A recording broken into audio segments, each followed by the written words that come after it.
When I put out my low-key Lois Lane hate video, I got a couple of comments recommending that I should watch Superman vs. the Elite because the Lois in that film came highly recommended. Well, I watched it, as promised, and as it was starting, I remembered why I didn't want to watch it initially. The trailer did not hook me at all, and I wasn't very familiar with Manchester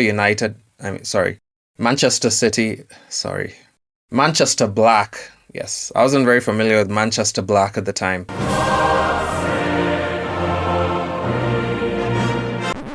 Even much later, after I read Superman and the Authority, it just felt to me like the character was an angry Constantine in demeanor, but with telepathy and telekinesis instead of magic. It just seemed to me like he and the other three antagonists were gimmicks. I thought it would be a handicap match with Superman in one corner and a bunch of random and charismatic stereotypes in the other corner in a city-destroying battle, but to my surprise, it was actually a deeply philosophical movie, even though the art kinda sucked. I guess deeply philosophical movies don't always trailer very well. And to answer the people who recommended it, 1, thank you, you were right. I did like Lois in this film. They were a really good partnership that felt realistic and true to the history of the characters without Lois being obnoxious. And 2, the film left me with a lot of thoughts. I see why y'all wanted me to watch it. It almost felt like a warning to audiences that they didn't really want an injustice Superman, even though there's no relationship between the two films, and all these years later, this movie has aged really well, but I'm getting ahead of myself. As I was taking down notes for this video, a serendipitous war broke out in one of my nerdy group chats about the Man of Steel movie. Someone posted a very innocuous meme related to the James Gunn Superman movie, which dredged up old Snyderverse divisions in our chat.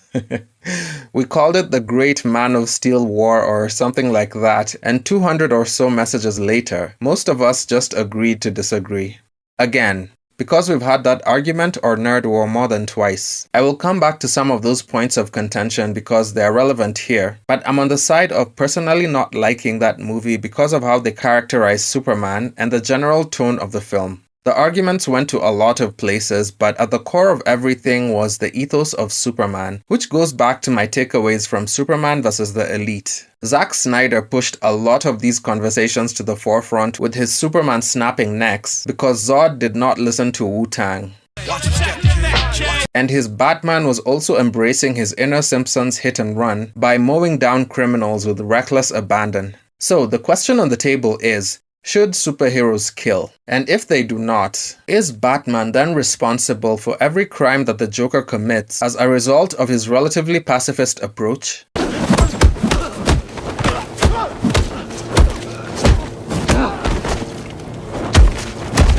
Okay, maybe pacifist is not the right word. Let's call it opposition to capital punishment. To tackle the 3 obvious reasons why most superheroes do not kill. 1. Outside of the subject of morality, good villains are finite in number and they have core fan bases. Unless new and compelling villains are created for every new arc, it would be a waste to kill off popular established villains, which would anger the fans. When he gets Scorpion, right, and brings down, I'm like, oh, what are they gonna do? Well, he's not dead. Oh, he's dead. No, he's really dead. 2. If Gotham, Metropolis, or any of these other cities did not see it fit to institute the death penalty on these criminals once they're captured, I don't see how the blame now lies solely on the superhero. Batman is just as responsible for the Joker's recurring crimes as the GCPD and the entire DC Comics judicial system. Whenever we jail him, I pray, please God, just keep him there. And then when he escapes, it's, please don't let him do something too awful this time. And 3. How do they decide which crime is the last straw? Basically, how many crimes or what magnitude of crime would it take for the hero to decide enough is enough? How will you punish people when they break whatever rules Superman comes up with? I mean, I was a criminal. I needed second, third, and fourth chances before turning my life around, so what's the deal there? In Superman vs. the Elite, the general crux of the film is that Superman seems to have been at it for a while and his methods are starting to seem outdated. I was initially taken aback by his demeanor because he was not overly jolly and pleasant and seemed a bit impatient, which was putting him on the path towards being jaded. But it started to make sense as he got into philosophical arguments about his place in the world. But are you the Superman that the 21st century needs? Then in came the elite who, in contrast to Superman, operated like dirty cops. The world is full of nails and they decided that they would be the hammers because Abraham Maslow's law of the instrument states that something about every problem and solution with nails and hammers, and Superman was a broken wooden mallet, I guess, which is a useless tool when working with nails made of steel, or is it iron? And ironically, the Man of Steel is useless in this tool belt or something. I don't know. Listen, the metaphor ran away from me. Superman was not getting it done, and the elite were the new face of justice in Metropolis. Not sure if this was intentional or I'm just YouTuber fake intellectualizing or overanalyzing their character traits, but Manchester Black was very cynical. Hat was flippant and apathetic. Pamela was immoral with little self-control, and Nathan was insecure. For glorified henchmen, it was good that they all had distinct traits that uniquely identified them amongst themselves, while collectively contrasting Superman's personality. They initially came off as Superman fangirls, but cracks began to show when the elite proved to be a group of authoritarian judges, jury, and executioners. Everything that Superman actively opposes. You had the power to end Atomic Skull's criminal career right there, permanently. Why didn't you? I'm not anyone's judge and jury, Professor Baxter. Definitely not an executioner. I thought the reasons for the public turning against Superman in favor of the new hotness were very well developed, even though the film suffered from the same issue that a lot of Superman properties do, which also came up in our Snyderverse group chat argument, and that was collateral damage. A big criticism of Man of Steel was how little Superman did to protect the city. Some of my friends argued that they were really powerful individuals, and that is just the nature of what a fight between them would be like. My argument was that for everything people say about Superman being boring, if he adopted the Spider-Man stance of trying to minimize collateral damage and protect people while fighting, that would make things way more interesting. I'm always peeved when Superman uses buildings and populated areas to smash villains' faces. I likened it to two grown men fighting in a room full of toddlers. If your first instinct is not to get the fight out of that room for the sake of the babies, you are just as irresponsible as the villain you're fighting.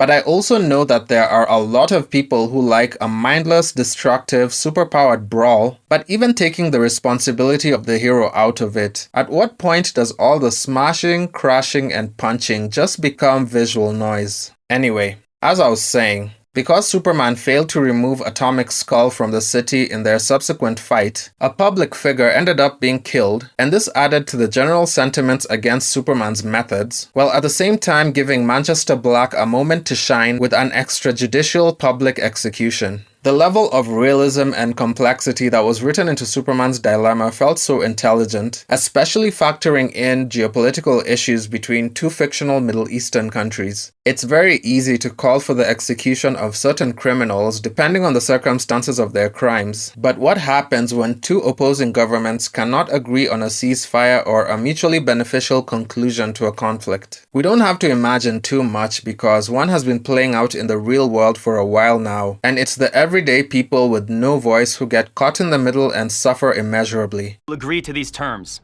or they will be agreed to for you.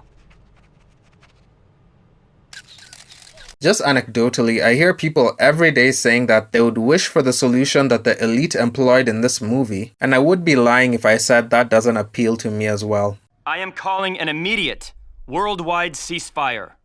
All hostilities will stop, or I will stop them. It's over.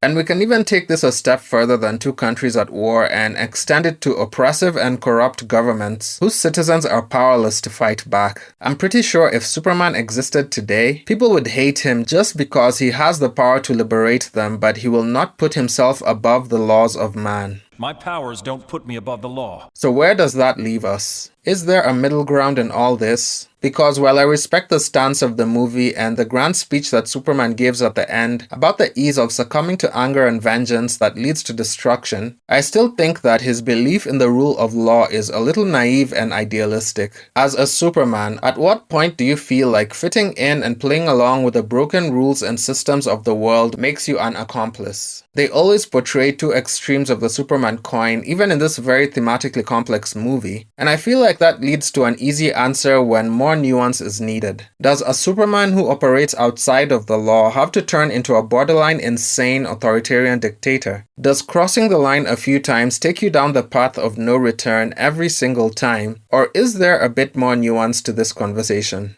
I'd be very curious to know if there are any good cops or soldiers who have been forced to take criminals out, and did that decision then always alter the course of their lives and lead them down the path of executing all criminals they encounter? I know this will contradict what I just said, but my argument in the Snyderverse group chat was that Superman is a symbol of hope that should always be aspired to. He is not meant to be written into hopeless situations like that, or like Man of Steel that turn him into a sad sack teenager who allows his father to be consumed by a tornado right in front of him. A miserable, downcast Superman who causes immense collateral damage and very likely kills hundreds, if not thousands, but when faced with a scenario where it's right in front of him and one family is about to die, it suddenly becomes his biggest moral dilemma. Where was that concern a few minutes earlier? It's kinda late to be snapping necks now, don't you think? But I feel that approach is in direct opposition to the ethos of the character. Superman is supposed to find a way even in the worst of circumstances, which broadly makes the subject of this video moot. But just for discussion's sake, the moral quandary with Superman is much different from the Daredevil and Punisher argument.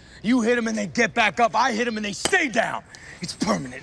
I make sure that they don't make it out on the street again. I take pride in that. Let me ask you this. What's that? What about hope? Daredevil is bound by Catholic guilt and sees everyone as ultimately redeemable in spite of their worst offenses, and Punisher is basically viewed as a crazy person. The difference between these two and Superman is that his biggest battle as an all-powerful alien is to win the trust of the people of Earth, which sometimes devolves into a popularity contest, and this is something that most other heroes do not need to grapple with. If Superman were to exercise his power above the laws of men, he would immediately create distrust, so he is forced to color within the lines at all times, which in some ways makes him a slave to a flawed system. Anything he does beyond that will paint him as an alien invader who seeks to overturn the systems of a new world that welcomed him and raised him with mostly open arms. How are you?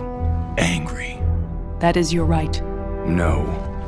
You're better than that. You have to be, or the consequences could be fatal. He's kinda damned if he does and damned if he doesn't. All that to say, on a philosophical level outside of the ethos of the character, I have no answer to the title of this video, but that just means that I'll see a whole lot of intelligent and insightful takes in the comments, as usually happens when I'm stuck. Please let me know what you think, and I will see you in the next one.